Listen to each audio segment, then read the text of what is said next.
ஸ்ரீயப்பதியான பரம கருணாமூர்த்தியான ஸ்ரீனிவாசனுடைய சன்னிதானத்துல ஸ்ரீ ஜெயந்தி மகோத்சவத்தை முன்னிட்டு நடக்கக்கூடியதான சப்தாக வைபவம்.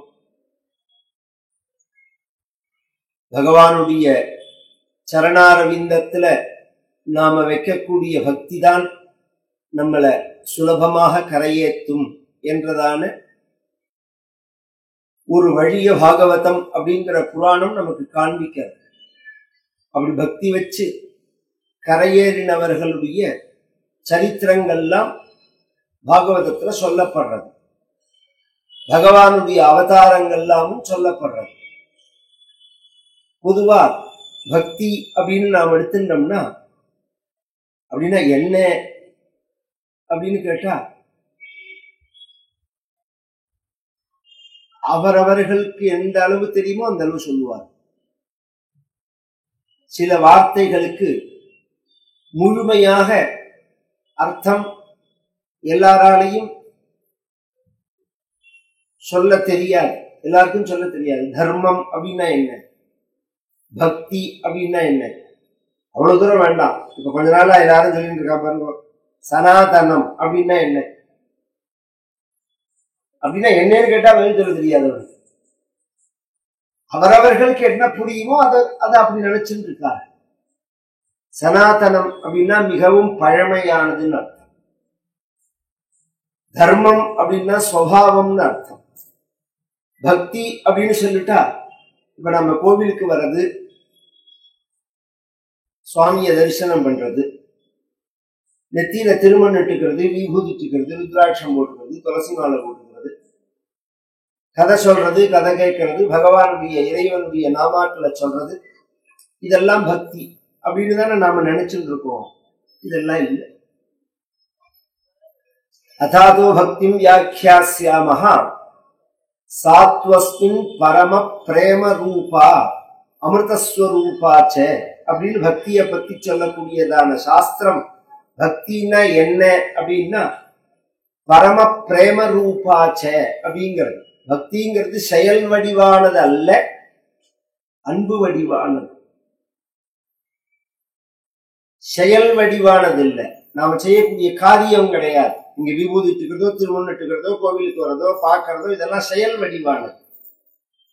அன்பு வடிவானது அப்படின்னா, நீங்க பார்க்கும்போது இறைவனுடைய கோவில்ல வந்து இறைவனை பார்க்கும் போது, பகவானுடைய நாமாவை சொல்லும் போது, பகவானுடைய கதைகளை கேட்கும் போது, பகவானை நினைக்கும் போது, ஏதோ ஒரு சமயத்துல உங்களுடைய உள்ளம் குழஞ்சு உருகி கண்ணிலேந்து ஒரு சொட்டு கண்ணீர் வருது பாருங்கோ, அதுதான் பக்தின்னு பேர்.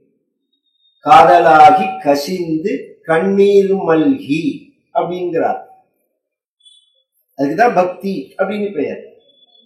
இதெல்லாம் நம்ம கோவில் போறதெல்லாம் பக்தி இல்லையா? பக்தி தான். எந்த வகையிலன்னா அந்த பக்திக்கு இது வழியா இருக்கிறதுனால இதுக்கு சாதன பக்தின்னு பேர். இவ உட்கார்ந்த இடத்துலயே நம்மாழ்வார் மாதிரி நம்மளால கண்ணீர் விட முடியுமா? உட்கார்ந்த இடத்துல அப்படியே அழுதுண்டே இருந்தார். அது மாதிரி நமக்கு கண்ணீர் விட முடியுமோ? முடியாது. கோவில்ல வந்து நின்னாலே அழுக வர மாட்டேங்கிறது, பகவானை பார்த்தாலே கண்ணுல கண்ணீர் வர மாட்டேங்கிறது. ஒரு கால் கண்ணீர் வந்தா கூட நம் கஷ்டத்தை நினைச்சு வரதே தவிர பகவானை பார்த்து கண்ணீர் வரல. நமக்குள்ள பிரச்சனையை நினைச்சு நமக்கு கண்ணீர் வரும். அது அது அது ஆரம்ப நிலை. அது பக்தி இல்லை அப்படின்னு சொல்லிட முடியாது. அதே சமயம் அதுதான் முழுமையான பக்தி அப்படின்னு சொல்ல முடியாது.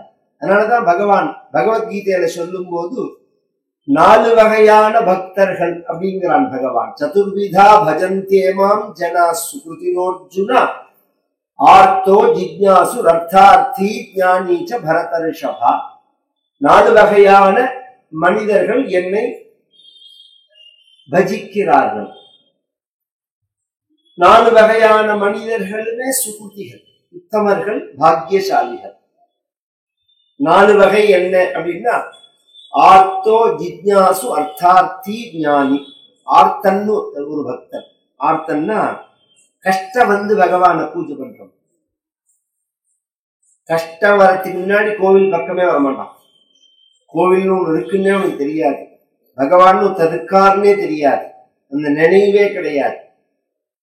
பொழுது முடிஞ்சா எழுந்து உற்சாகமா குதிச்சு குழுமி அடிச்சு விதவிதமா திங்கணும், விதவிதமா ட்ரெஸ் பண்ணிக்கணும், அதுக்கு சம்பாதிக்கணும். இதுதான் அவளுடைய லட்சியமே. அவர்களோட வாழ்க்கைன்னா அதுதான். இதுல ஏதாவது ஒரு பிரச்சனை வந்து துணிச்சுக்கோங்க, அதையும் முயற்சி பண்ணி அந்த பிரச்சனைகளை போக்கிக்க முடியலன்னா அப்ப கோவிலுக்கு வருவாங்க. அவர்களுக்கு ஆர்த்தர்கள்னு பேரு. அது தப்புன்னு சொல்ல மாட்டேன்னா, ரைட்டும் கிடையாது. பின்னாடி பிரச்சனை வந்தாதான் வர, அதனால அது ரைட்டு கிடையாது. பிரச்சனை வந்தாலும் பகவான்கிட்ட வரணும்னு தோன்றதே, அதனால அது ரைட்டு. ரெண்டு வகையாவும் சொல்லலாம். ஆனா உண்மையான அன்பு காரணமா இருக்காது. அடுத்தது அர்த்தார்த்தி. பிரச்சனை கிடையாது, சௌக்கியமா இருக்கும். இருக்கிற சௌக்கியத்துக்கு மேல இன்னொன்னு தேவைப்படுறது. வாடகை வீட்டுல இருக்கும், சொந்த வீடு வேணும்னு நினைக்கிறான், டூ வீலர்ல போகணும், கார் வாங்கணும்னு நினைக்கிறான், குழந்தை பிறக்கணும்னு நினைக்கிறான். இது மாதிரி ஏதோ ஒரு வேண்டுதல், அர்த்தார்த்தின்னு பேரு. இதுக்காக பகவானை வழிபடுறவர்கள் இது இரண்டாவது வகையான பக்தர்கள். மூணாவது வகை ஜிக்ஞாசுன்னு பேரு. ஜிக்ஞாசுன்னா கஷ்டம் போகணுங்கிற எண்ணமும் கிடையாது, சௌக்கியம் வேணுங்கிற எண்ணமும் கிடையாது, ஆன்மீகத்தை தெரிஞ்சுக்கணுங்கிற எண்ணம், ஆன்மீகத்துல ஈடுபாடு. அப்படின்னா என்ன அப்படிங்கிறத நாம உணரணும். இத மூணையும் தாண்டி நாலாவதா ஒரு பக்தர்கள் இருக்காரு, ஞானின்னு பேர். அவர்களுடைய பக்தி அப்படின்னா ஒண்ணு வேண்டாம், ஒண்ணு வேண்டாம்னு கோவிலுக்கு வருவார்கள். ஒண்ணு வேண்டான்னு ஒருத்தர் பகவானை பூஜை பண்ணுவானா நமக்கு கேட்கறதுக்கு ஆச்சரியமா இருக்கும். ஏன்னா கோவில்லையே நாம ஒருத்தரை பார்த்துட்டோம்னா என்ன விசேஷம் இன்னைக்கு அப்படின்னு கேட்டா அவன் சொல்றதவே ஒன்னும் பிறந்த நாள்ங்கிறான், அல்லது ஒரு கல்யாண நாள் அப்படின்னு சொல்றான், இல்லைன்னா ஒரு ஜோசியர் எழுதி கொடுத்தாரு அதுக்காக வந்த 8 சனிக்கிழமை போய் விளக்கு போடுன்னு சொன்னார். அதுவும் எங்க பெருமாள் இங்க இருப்பார், மூலையில் இருக்கிற ஏதோ ஒரு சுவாமிக்கு கொண்டு போட்டு வர சொல்லுவான். சிவன் கோவில்ல பரமேஸ்வரன் இருப்பார், மூலையில கொண்டு சனீஸ்வரன் போகணுமா, நேர சனீஸ்வரன் போயிட்டு நேரம் அப்படியே போடுவான், உள்ள போய் சுவாமியை பார்க்க மாட்டான்.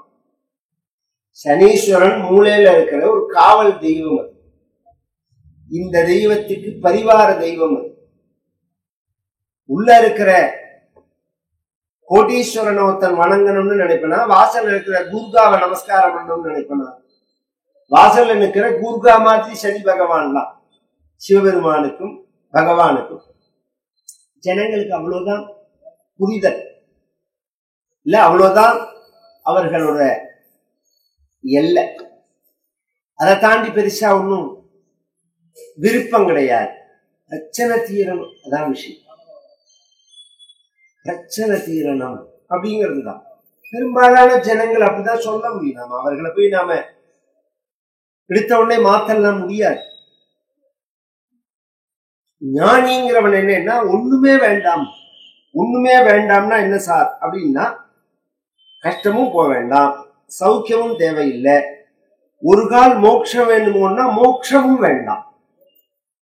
ராமபிரான் சக்கரவர்த்தி திருமகன் ராமாவதாரத்தை முடிச்சிருந்து வைகுண்டத்துக்கு கிளம்புறதே சரையூ நதியில இறங்குறார். சரையூ நதியில ராமர் இறங்கின இடம் இருக்கு இன்னைக்கு.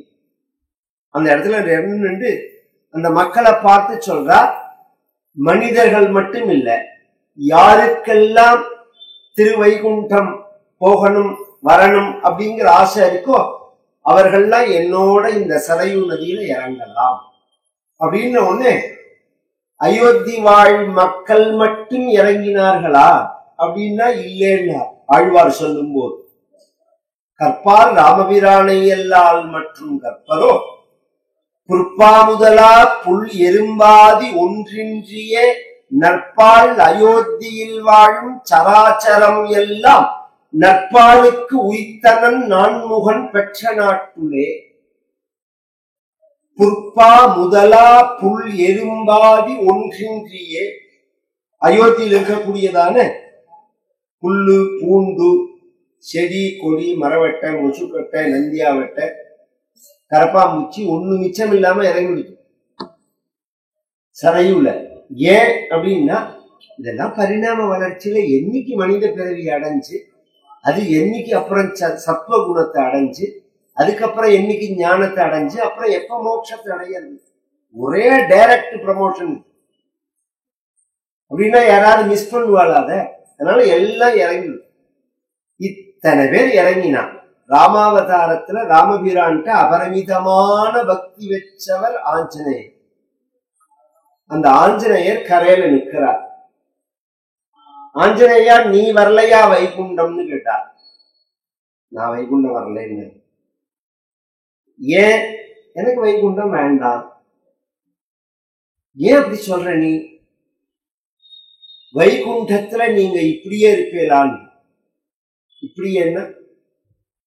ராமனா இருப்பீங்களாங்கன்னு. அங்க நான் ராமனா இருக்க மாட்டேன், நாராயணனா இருப்பேன். அப்ப வேண்டாம். ஏன்? என் அரங்கனை கண்ட கண்கள் மற்றொன்றுனை காணாதே அப்படின்னா ஆழ்வார் சொல்லும்போது, ஒரு பெருமாள்கிட்ட ஒரு பக்தி அப்படின்னு சொல்லிட்டா அப்புறம் இன்னும் நான் பார்க்கணும்னு தோணுமா?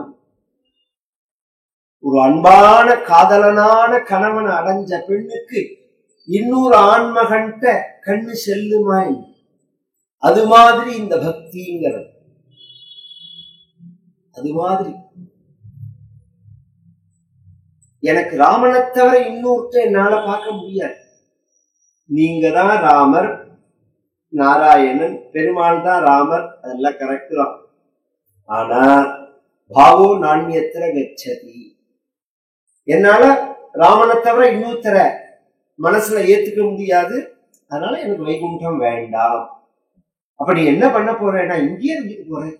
எத்தனை எத்தனை ரகுநாத கீர்த்தனம் தத்திர தத்திர கிருதமஸ்தகாஞ்சலி பாஷ்பவாரி பரிபூர்ணலோச்சனம் மாருத்தின் நமத ராட்சசாந்தகம்னு எங்கெங்கெல்லாம் ராமாயணம் நடக்கிறதோ எத்தனை எத்தனைன்னா ஒரு சண்டாள வாப்பியில நடந்தா கூட ஆஞ்சநேயர் வந்து உட்கார்ந்து வருது. ஒரு சாக்கடை ஓரத்துல நடந்தா கூட உட்கார்ந்து. அவருக்கு இந்த இடம் தான் கிடையாது. ராமனை பத்தி சொல்லிட்டு அங்க வந்துருவார். ராமா, ராமனை பத்தி இல்ல ராமா அப்படின்னு நீங்க சொன்னா உடனே அந்த இடத்துல ஆஞ்சநேயர் வந்துடும். அதனாலதான் குழந்தைகளுக்கு ராமா ராமான்னு சொல்லி பயம் இருக்காதுன்னா. ஒரு குழந்தை கேட்டது ராமா ராமான்னு சொன்னா எப்படி பயம் போகும் அப்படின்னு கேட்டது. நீ ராமா ராமான்னு சொன்னேன்னா உடனே ஆஞ்சநேயர் வந்துருவாருங்க. ஆஞ்சநேயர் கையில கதையை வச்சுட்டு இருப்பாரு. அவர் வந்தாருன்னா ஒரு பூதம் பிரேதம் பிசாச்சங்கள்லாம் கிட்டக்க வராது அப்படின்னு உடனே அந்த குழந்தைக்கு புரியறது. ஓ அப்படியா தாத்தா அப்படிங்கிறது. ராமா ராமான்னு சொல்லு பயம் போயிடும்னா எப்படி பயம் போகும்னா ஆஞ்சநேயர் அங்க வந்துருவரோட காப்பாத்துறதுக்கு அப்படின்னு. இன்னி பரியந்தம் நம் தேசத்துல ஒரு ஆழமான நம்பிக்கைங்கிறது மட்டும் இல்ல, சத்தியம். இந்த ஆன்மீகம்ங்கிறது அனுபவம் தானே. அவனவன் வாயில போட்டுண்டாதான் அவனுக்கு சுவை தெரியும். சர்க்கரை எப்படி இருக்கும்னா திதிக்கும்னு தான் சொல்லலாம். திதிப்பு எப்படி இருக்கும்னு கேட்டா நீ வாயில போட்டுண்டாதான் தெரியும். திதிப்பு எப்படி இருக்குன்னு ஒருத்தர் சொல்ல முடியுமா? அது மாதிரி பகவான் எப்படி இருப்பான்னு ஒருத்தர் சொல்ல முடியுமா?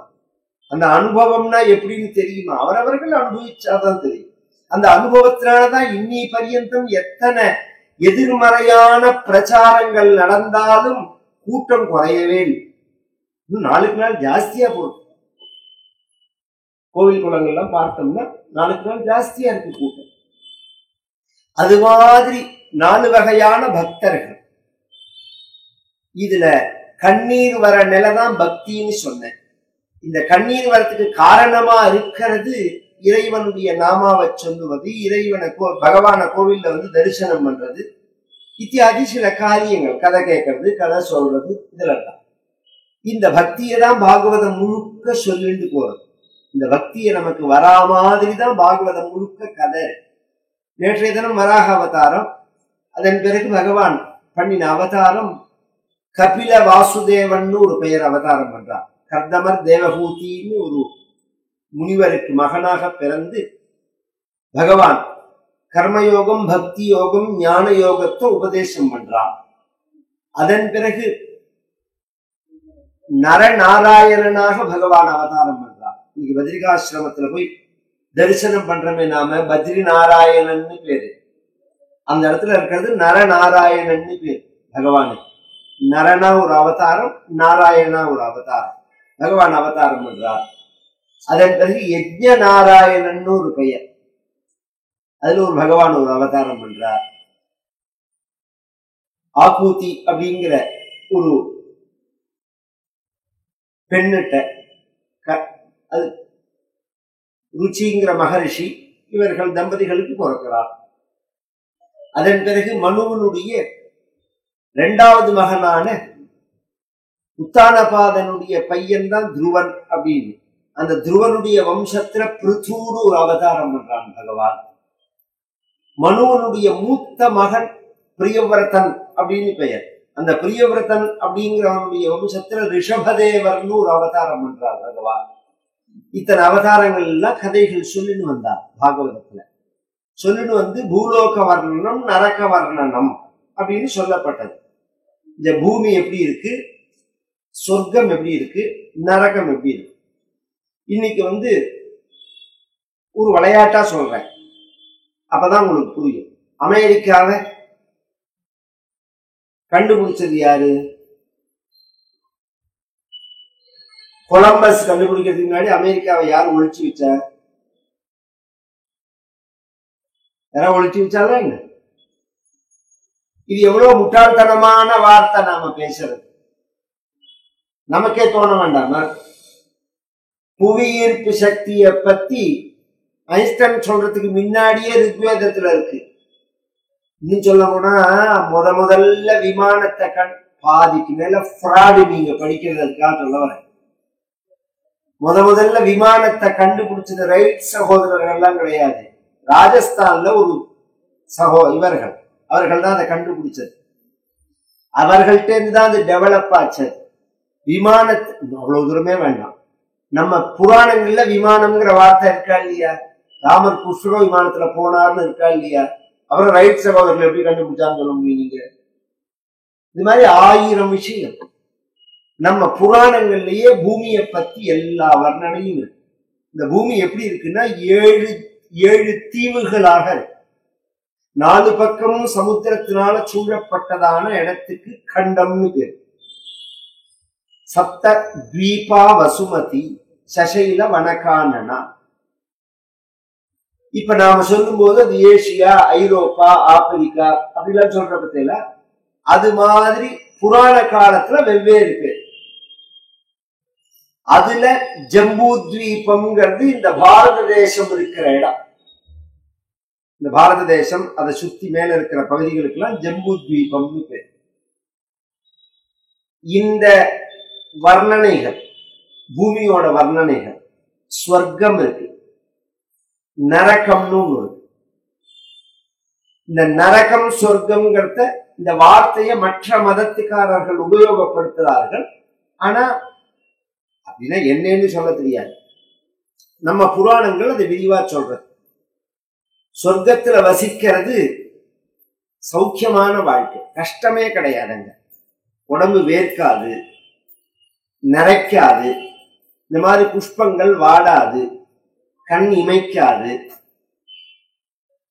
இன்னும் 16 வயசு இருக்கும், சாப்பிட்றதே அமிர்தம். இன்னைக்குமே நாம பேசும்போது ஒரு ஊர்ல போய் தங்கிட்டு வந்தா எப்படி இருந்தது, ஊட்டி போனையில எப்படி இருந்ததுன்னா சொர்க்கமா இருந்ததுன்னு. சொர்க்கம்னா என்னன்னு நமக்கு தெரியாது, ஆனா நம்ம சொல்றது. அது மாதிரி ஒரு கல்யாணத்துல போய் நல்ல சாப்பாடை சாப்பிட்டு வந்தா அமிர்தமா இருந்தது அப்படிங்கிறோம். இந்த அமிர்தம் சொர்க்கங்கள்லாம் ஒரிஜினலா உள்ளது. அது மாதிரி நரகம், நரகம்னா 27 நரகம் இருக்கு, 28 நரகம் இருக்குன்னு சாஸ்திரம் சொல்றது. இன்ன பாவம் பண்ணினா இன்ன நரகம் அப்படின்னு இருக்கு. அந்த நரகத்துல கும்பி பாக்கம்னு பேரு, ரௌரவம்னு பேரு, அசிபத்ரவம்னு பேரு. எண்ணெயில போட்டு பொரிப்பார்கள், ரம்பத்தை வச்சு அறுப்பார்கள் உடம்ப. இல்பச்சட்டியில போட்டு வறுப்பார்கள். இப்படி எல்லாம் இருக்குன்னு வச்சு. இதெல்லாம் ஒரு காலத்துல இந்த திருவிழா நடக்கும் போது இந்த சாமான்லாம் விற்கிறாம, இப்ப சைனா சாமான் விற்கிறான். அந்த காலத்துல 2 வகையா போட்டோ விற்பா. ஒண்ணு பரமபதம் விளையாடுறதுன்னு ஒண்ணு. வைகுண்ட ஏகாதசி ஒரு விளையாட்டு உண்டு, பரமபதம்னு பேர். அந்த போட்டோ விற்பா. நரக போட்டோ விற்பா. நரகத்துல என்னென்ன கஷ்டங்கள் உண்டு அப்படிங்கறத கருட புராணம்னு ஒரு புராணம் விஸ்தாரமாக சொல்றது. இந்த பாவம் பண்ணினா இந்த நரகம். இப்ப நான் ஒரே ஒன்ன சொல்லிட்டு போறேன், அதுக்கு விளக்கமும் சொல்றேன். எஸ்திக பிதிர்மாதிர் விப்ரத்ருக்கு சஹா காலசூத்ரசம்ஜகே நரகே ஐதயோஜன பரிமண்டலே தாம்ரமயே தப்தகலே உபர்யதஸ்தா வக்மிக்காஷ்டா அபிநிவேசிதா. பித்ரு மாத்ரு விப்ரத்ருக்கு, பெத்த தாயார வெய்யறவன், துவேஷிக்கிறவன், காப்பாற்றாதவன்.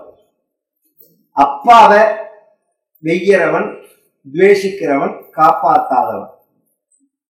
அப்பா அம்மாக்கு அமாவாசை திதி தர்ப்பணங்கள்லாம் செய்யாதவன். இவனுக்கு ஒரு நரகம் இருக்கு. இதுக்கு காலசூத்திரம்னு பேர். அந்த நரகத்துல எப்படி தண்டனை அப்படின்னு சொன்னா, ஒரு பெரிய இல்ப தாமிரமயம் காப்பர் இல்பச்சட்டி, அதோட சைஸ் என்ன அப்படின்னு சொன்னா 5 பரிமண்டலே, 1,00,000 மைல். இப்படியும் 1,00,000 மைல், இப்படியும் 1,00,000 மைல். கீழே நெருப்பு மூட்டி அது பழுத்து இருக்கும், மேல சூரியன் கொதிக்கும். அதுல கொண்டு போய் இவனை போட்டுருவான். இதுல உட்காந்து போப்பா அப்படின்னு பழுத்த செப்புல உட்காந்து வச்சுக்குவான். எத்தனை செகண்ட்னா, யாவந்தி பசு ரோபாணி தாவத் வருஷ சஹஸ்ராணி. நல்ல ஆரோக்கியமான பசுமாட்டினுடைய உடம்புல எத்தனை மயிர் இருக்கோ அத்தனை 1000 வருஷம் அதுல போட்டு பெரட்டி எடுப்பான் அப்படின்னு.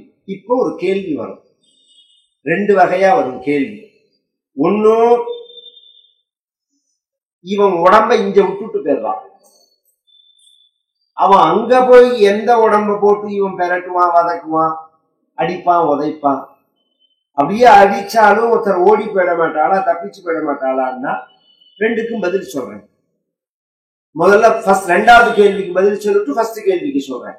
நரகத்துல நாம் அனுபவிக்கிற உடம்போட அமைப்பு எப்படி இருக்கும்னா, அபான் யபாதகே சாசஹ தத்ரதேயோ நிஜாஜனா. வேதம் சொல்றது, மிருத்வா புனர்மிருத்யுமா பத்யந்தே அத்யமானா ஸ்வகர்மபிஹி ஆசாதிகா கிருமய இவா. அபானி அபாத்து அகேஷாசா. நரகத்துல நாம் அனுபவிக்கக்கூடிய யாத்தனா சரீரத்துக்கு கை கிடையாது, கால் கிடையாது, கேசம் கிடையாது, ரோமம் இருக்காது. கால் இருந்தா ஓடி விடுவான், கை இருந்தா தடுத்துடுவான் ஒரு தண்டனை கொடுக்கும் போது. இந்த 2ம் நடக்காதுங்கிறதுனால அது இருக்காது. கேசம் இருக்காது. இவன மாலையை போட்டு புஷ்பத்தை வச்சு அலங்காரமா பண்ண போறான், அதனால கேசமும் கிடையாது. சரி, உயிர் போகுமான்னா போகாது. அடுத்த முதல் கேள்விக்கு வரேன். இங்க உடம்ப விட்டுட்டு போறமே, அப்படின்னா நரகத்துல போய் நாம் கஷ்டத்தை அனுபவிக்கிறோம்னா அது என்ன உடம்புன்னா கொஞ்சம் நம்பரா மாதிரி இருக்கான்னா நம்பரா மாதிரி சொல்றேன். நன்னா தூங்குறோம், தூக்கத்துல கனவு வருது, கனவுல ஒரு திருடன் வரான், கையில கத்தியை காமிக்கிறான், பீரோ சாவியை கொடு, பணத்தெல்லாம் எடுத்து கொடுன்னு சொல்றான், தரமாட்டேன்னு சொல்றோம், இல்லைன்னா குத்துவேங்கிறான், நீ குத்தினாலும் கொடுக்க மாட்டேங்கிறோம், குத்தறான், ரத்தம் வருது, ஹோன்னு அழறான். எழுந்து உட்கார்ந்து பக்கத்துல உள்ள மனைவி தட்டி என்ன என்னங்கிறான், என்ன உளறேன், என்னத்துக்கு கத்தறேன்னு கேட்கிறா. முடிச்சுன்னு பார்த்தா எல்லாம் கனவா. ஒரு பயங்கர கனவு கண்டேனா. என்ன கனவு? திருட வந்தா, கத்தியை காமிச்சா, பணத்தை கொடுன்னு சொன்னான். அதுக்கு மேல நான் சொல்றேன், நீங்க குத்தினாலும் கொடுக்க மாட்டேன், நீங்க கொடுக்க மாட்டேன்னு தானே சொல்லுவீங்க. அப்படிதான் சொன்னேன். குத்தினானா அப்பாங்க குத்தினான். என்ன பண்ண, ரத்தம் வந்தது, வலி தாங்கல்ல இல்லையா? இதெல்லாம் கனவு போய் எப்ப மூச்சுங்க தூக்கத்துல உண்மை. இப்ப இன்னொன்னு விஷயம் சொல்றேன். நாம அனுபவிச்ச அந்த அனுபவம் பொய் கிடையாது. அவன் கத்தியால குத்தினதோ நமக்கு வலிச்சதோ பொய் கிடையாது. அது உண்மைங்கிறதுக்கு அடையாளமா நம்ம உடம்பு வேர்த்து கொட்டிருக்கு. மூச்சுன்னு பார்த்தாலும் தெரியாது, வேர்த்து கொட்டிருக்கு. ஆனா இந்த உடம்புல ஒரு காயம் இல்லை, ஒரு ரத்தம் இல்லை, ஒரு கத்தி குத்து இல்லை. இந்த உடம்புல காயம் இல்லாம ரத்தம் இல்லாம கத்தியால குத்தாம எந்த உடம்பு அவன் கத்தியால குத்தினா, எந்த உடம்புல ரத்தம் வந்தது, எந்த உடம்புக்கு காயம் ஏற்பட்டது, எந்த உடம்புல வலிச்சு, இது புரிஞ்சா நரகம் புரியும். இந்த உடம்பு மட்டும் இல்லை, இதுக்கு கீழே இன்னும் சில உடம்புகள் இருக்கு நமக்கு. சூக்ஷ்ம வடிவம், வாசனா வடிவம்னு பேர். 4 லேயர் இருக்கு நம்ம உடம்பு. अन्नम ब्रह्मेति व्यजानात्, प्राणो ब्रह्मेति व्यजानात्, मनो ब्रह्मेति व्यजानात्, विज्ञानं ब्रह्मेति व्यजानात्, आनंदो ब्रह्मेति व्यजानात् அப்படின்னு வேதம் சொல்றது. அன்னமய, பிராணமய, மனோமய, விஞ்ஞானமயமான கோஷங்கள். இந்த மாம்சமான உடம்ப, சத, ரத்தம், எலும்பு, இத முதல்ல நான் நினைக்கிறோம். இது ஒரு உடம்பு. அதுக்கு அடுத்தது பிராணோ பிரம்மேதி வியஜானாத், பிராணமயமான சரீரம்னு ஒண்ணு. அதுக்கு அடுத்தது மனோமயமான சரீரம்னு ஒண்ணு. அதுக்கு அடுத்தது புத்திமடி மயமான சரீரம்னு ஒண்ணு. இந்த 4 லேயரை தாண்டிதான் ஆத்மா இருக்கு. இதெல்லாம் நம்ம சாஸ்திரங்கள் சொல்றது. இந்த யமதர்மராஜன் யமலோகத்துல தண்டனை கொடுக்கறது இந்த யாத்தனா சரீரத்துக்கு அப்படின்னு ஒண்ணு. இப்போ ஒரு கேள்வி வருது. ஒருவன் பாவம் பண்றான். பாவம் பண்ணினத்துக்கு தான் பாவம் பண்ணிட்டோம்ங்கிறத உணர்ந்து ஒரு பரிகாரம் பண்ணிக்கிறான், பிராயஷ்சித்தம் பண்ணிக்கிறான். அப்ப அவனுடைய பாவம் போகுமா போகாதான்? போகும். ஏன்னா ஒருத்தன் பாவம் பண்ணினா 3 வகையா அந்த பாவத்தை போக்கிக்கிற வழி. முதல்ல நாமே உணர்ந்து நமக்கு நாமே தண்டனை கொடுத்துக்கிறதுக்கு பிராயஷ்சித்தம்னு பேர். அது கொஞ்சம் விஸ்தாரமா சொல்றேன். நீங்க நினைக்கிற மாதிரி 10 ரூபாய் செலவிட்ட விஷயம் இல்லை. பிராயா சித்தம்னு பேரு. 2வது நமக்கு அரசன் கொடுக்கிற தண்டனை. நாம ஒரு குற்றம் பண்ணிட்டா கவர்மெண்ட் புடிச்சு தண்டனை கொடுத்தாலும் நம்ம பாவம் போயிடும். நமக்கு நாமே தண்டனை கொடுத்திருந்தாலும் நம்ம பாவம் போகும். அரசன் நமக்கு தண்டனை கொடுத்தாலும் நம்ம பாவம் போகும். இந்த 2 வகையா நாம பாவத்தை போக்கிக்கிறோமான்னு தெய்வம் பார்க்கும். அப்படி நீங்க போக்கிக்கலன்னா 3வதா தெய்வம் தண்டனை கொடுக்கும். அதனாலதான் தெய்வம் நின்று கொள்ளுங்கிறது. உடனே தெய்வம் தண்டனை கொடுக்கிறார். நமக்கு நாமே பாவத்தை போக்கிக்கிறதுக்கு பல வழிகள் இருக்கு. தபசா பிரம்மச்சரியேன தமேன ச சபேன ச தியாகேன சத்ய சௌச்சாத்யம் யமேன நியமேன ச தேஹவாக் புத்திஜம் தீராஹ தர்மஜ்ஞா ஸ்ரத்தயான்விதாஹ க்ஷிபந்த்யகம் மஹதபி வேணுகுல்மமிவானலஹ. தபஸ் முதல்ல தப்பியத்தே இதி தபா. தபஹா அப்படின்னா உங்க உடம்ப நீங்களே சுத்திப்படுத்திக்கிறதுக்கு தபஸ்ன்னு பேர். புண்ணிய தீர்த்தங்கள்ல ஸ்நானம் பண்றது, உபவாசாதிகள் இருக்கிறது, பட்னி கிடக்கிறது, 3 நாள் 6 நாள் 10 நாள், இதெல்லாம் பட்னியில இருக்கு. நாம இன்னும் 1 நாள் இருக்கிறதுக்கு ஆட்டம் காமிக்கிறோம். இப்ப நவராத்திரி வரப்போகுது. சில பக்தர்கள்லாம், அதுவும் நார்த் இந்தியால, அதுவும் பிரத்யேகமா நம்மளுடைய பிரதம மந்திரி, ஏன்னா பாக்கியத்தை நம்ம சொல்லத்தானே சொல்லணும், கட்சி சார்ந்து நான் பேசல. 9 நாளும் ஃபாஸ்டிங் இருக்கும். 9 நாள் 9 நாளும் சாப்பிட மாட்டேன். இது மாதிரி ஒருத்தரை கேள்விப்பட்டிருக்கல. இதுல ஒரு ஆச்சரியம், இந்த நவராத்திரி சமயத்துல அமெரிக்கால ஃபர்ஸ்ட் வருஷம் போற மாதிரி ஆயிடுச்சு. அமெரிக்கா போறதே ஜென்மாந்தர ஜென்ம பலன், ஜென்ம சாஃபல்யம். எத்தனை பேர் இன்னைக்கு நினைக்கிறேன் அமெரிக்கா போனாதான் என் ஜென்மாவே கழிச்சுது அப்படின்னு. அந்த அமெரிக்கா போய், அதுவும் அமெரிக்க அதிபரோட மாளிகையில போய் தண்ணி கூட குடிக்க மாட்டேன்னு, இந்த நவராத்திரி சமயத்துல மீட்டிங் தண்ணி கூட சாப்பிட மாட்டேன்னா அப்படின்னு. அவனே ஆச்சரியப்பட்டு போயிட்டான். இங்க வரதே போய் அவன் பெருமையா நினைப்பான், நவராத்திரி சாப்பிட மாட்டேன் அப்படின்னு. நவராத்திரியில இருப்பாரு வைகுண்ட ஏகாதசி, சிவராத்திரி, ராமநவமி, கோகுலாஷ்டமி, இதெல்லாம் 1000 ஏகாதசி இருக்கிற புண்ணியம் பலன். அதெல்லாம் ராமநவமி, கோகுலாஷ்டமி எல்லாம் இருந்தோம்னா இது மாதிரி நிறைய இருக்குன்னு வச்சு. இப்ப ஸ்ரீ ஜெயந்தி வரதே 14ஆம் தேதி, அன்னைக்கு முழுக்க ஃபாஸ்டிங் இருக்கணும். இருந்தா 1000 ஏகாதசி இருந்த பலன். இது சாஸ்திரம் சொல்றது. இது மாதிரி 1000 வழி இருக்கு. பிரம்மச்சரியம், புல கட்டுப்பாடோட இருக்கிறது, மௌன விரதம் இருக்கிறது, நிறைய மந்திரங்களை ஜபம் பண்றது, நிறைய தானங்களை பண்றது, சத்தியம் பேசுறது, சுத்தியா இருக்கிறது.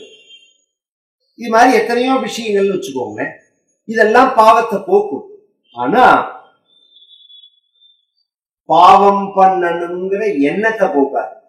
அதுதாங்க பிரச்சனை. இதெல்லாம் பாவத்தை போக்கும், பாவம் பண்ணணுங்கிற எண்ணத்தை போக்காது. அப்படின்னா என்ன சார்னா, பாவம் பண்றதுக்கு காரணமே வாசனை தானே. ஒருத்தன் குடிச்சு பழக்கப்பட்டிருப்பான். ஒரு உதாரணத்துக்காக சொல்றேன். அவனை திருத்தறதுக்கு எல்லாமோ பண்ணி பார்த்து கடைசியில அவனுக்கு மாலையை போட்டு விட்டா எல்லாரும் சபரிமலை. அப்ப யாவது அவன் திருந்தறானா பார்ப்போம் அப்படின்னு. இதையா பண்ணினா சாமி குத்தண்டா பெருசாயிடுண்டா அப்படின்னு பயமுறுத்தின உடனே அவனும் பயந்து போய் 48 நாள் வேற விரதம் இருக்கணும்னு சொல்லிட்டான். 48 நாள் விரதம் இருக்க சொல்லி அவனை காலத்தால எழுப்பி விட்டு ஆட்டை குளிப்பாட்டுற மாதிரி 4 மணிக்கு அவனை குளிக்க சொல்லி பூஜை பண்ண சொல்லி சாயங்காலம் சாமி எல்லாம் பண்ணினான். கூட்டத்தோட சேர்ந்து சபரிமலை போனான்.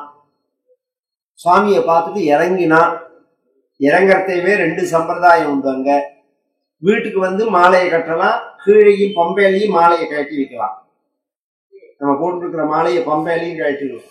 அந்த விரதம் முடிஞ்சு போச்சுன்னா நான் பம்பையிலேயே கட்டுறேன்னா. ஏன்டான்னு கேட்டா, தமிழ்நாடு இருந்தா கல்லுக்கடை கிடையாது, இந்த ஊர்லதான் இருக்கு அப்படின்னா. என்னடா அது, இதுக்கு தானடா மாலை போட்டதுன்னா, நீங்க சொன்னேன் நான் கேட்டேன், இதுக்கு மேல என்னால தாங்காதுன்னா அடுத்த 10வது கிலோமீட்டர்ல கல்லுக்கடையில உள்ள புகுந்துட்டான். இந்த 48 நாள் விரதம் இருந்தான், குடிக்காம இருந்தான், பூஜை பண்ணினான், எல்லாம் கரெக்ட். இறங்கின உடனே கல்லுக்கடையில உள்ள புகுந்துட்டான். இது எப்படி இருக்கு அப்படின்னா, மண்ணிய குஞ்சர சௌச்சவத்துங்கிறது பாகவதம். யானையை குளிப்பாட்டுற மாதிரி. யானையை ஆத்துல இறக்கி பாகனை பார்த்தோம்னா ஓட்டாஞ்சில்லியும் உருமட்டையும் வச்சு தேய்ப்பான். உடம்பெல்லாம் தேய்ச்சி நல்லா பலன்னு அதை குளிப்பாட்டி கரையில ஏத்தி நிறுத்திட்டு இவன் குளிச்சுட்டு வரதுக்குள்ள மண்ணள்ளி தலையில போட்டுருவான்.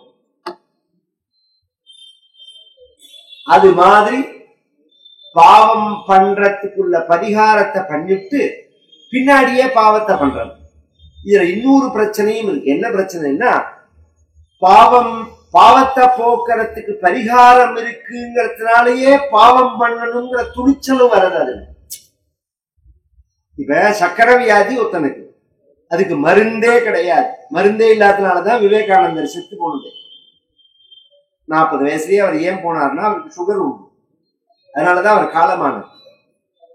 அன்னைக்கு அவருக்கு அந்த இது இருந்திருந்ததுன்னா அவரை குழைக்க வச்சிருக்கலாம்.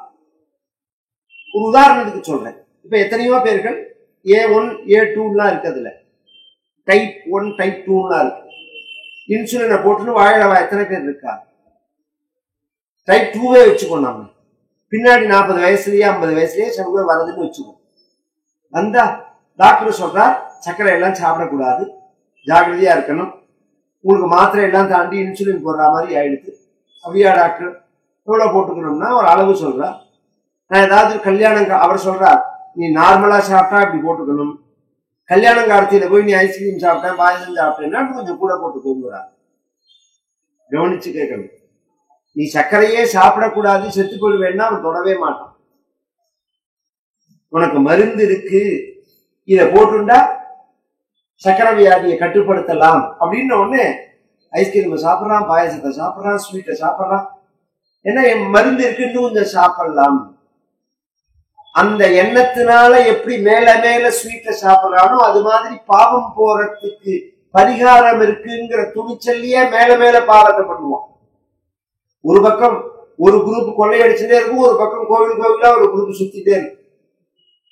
கொள்ளையடிச்சது ஒரு பக்கம் இருக்கட்டும், கோவில் கோவிலா போறது ஒரு பக்கம் இருக்கட்டும். அப்படி இதுக்கு அதுக்கும் காம்ப்ரமைஸ் ஆகுமான்னா ஆகாது.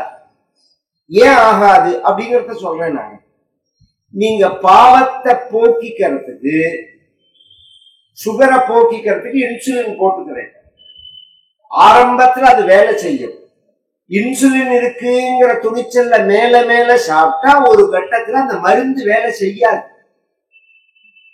அது மாதிரி மேல மேல பாவத்தை பண்ணினா பாவத்துக்குள்ள பரிகாரமும் பலிக்காது. இன்னைக்கு அப்படிதான். ஒரு காலத்துல சின்ன தர்மங்கள்லாம் கூட நமக்கு அவ்வளோ பலிச்சுது. இன்னைக்கு எத்தனை லட்சக்கணக்கா பணத்தை செலவழிக்கிறோமே, ஏன் பலிக்கலைன்னா பாவத்தோட அளவு கூட போயிடும். நம்மளை அறியாம நிறைய நடக்கிறது. அசுத்தம், பாவம்னா அசுத்தம். இது ஒரு வகை.